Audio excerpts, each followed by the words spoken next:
Did you know that many of the richest people in the world don't look rich? There are lots of examples of people with tons of money but who live simply. Why is that? Let's find out. First, do you know Warren Buffett? He's one of the richest people in the world, but did you know he drives an old car? Yep, you heard that right. Even though he's a billionaire, he lives a simple life. Why is this? One reason is their view of money. For people like him, material things don't measure wealth. Wealth to them is more than expensive clothes and fancy houses. Another example is Mark Zuckerberg, the founder of Facebook. We often see him wearing just a t-shirt and simple pants. He doesn't show off his wealth with expensive stuff. He focuses more on his work and goals in life. We also have local examples like Henry Tsai. Before he became successful and wealthy, Henry Tsai started with a simple life. Even when he became rich, he remained humble and didn't show off his wealth. People who look poor but are actually rich often invest more in important things like education, businesses, and their families. They don't need to show off just so people know they're rich. So the next question is, how can we apply this to our lives? It's simple. Let's not live just to show off. It's better to invest in our future and in things that truly matter. Finally, remember, wealth isn't always seen on the outside. True wealth is in the heart and mind.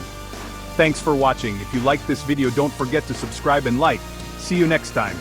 Kumusta mga kabarangay? Alam nyo ba, maraming mga sobrang yaman, pero hindi mukhang mayaman. Maraming mga taong sandamakmak ang pera, pero simple lang ang buhay. Bakit kaya ganun? Alamin natin. Una, kilala nyo ba si Warren Buffett? Isa siya sa mga pinakamayamang tao sa mundo, pero alam nyo ba na lumalang ang kotse niya? Totoo yun. Kahit bilyonaryo, simple lang ang buhay niya. Bakit kaya ganito? Isa sa mga dahilan ay ang tingin nila sa pera.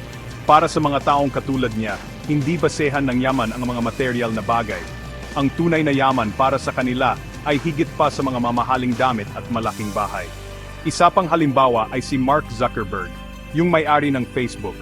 Madalas natin siyang nakikitang nakat-shirt lang at simpleng pantalon. Hindi siya nagyayabang ng kanyang kayamanan. Mas importante sa kanya ang trabaho at mga pangarap niya. Dito naman sa atin, mayroon tayong si Henry Tsai. Bago siya naging successful at yumaman, simple lang ang buhay niya.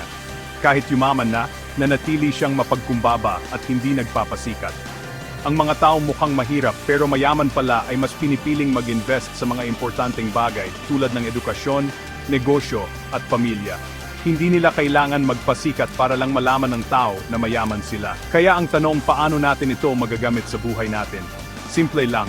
Huwag tayong mabuhay para lang magpakitang tao. Mas maganda kung mag-i-invest tayo sa kinabukasan natin at sa mga bagay na talagang mahalaga.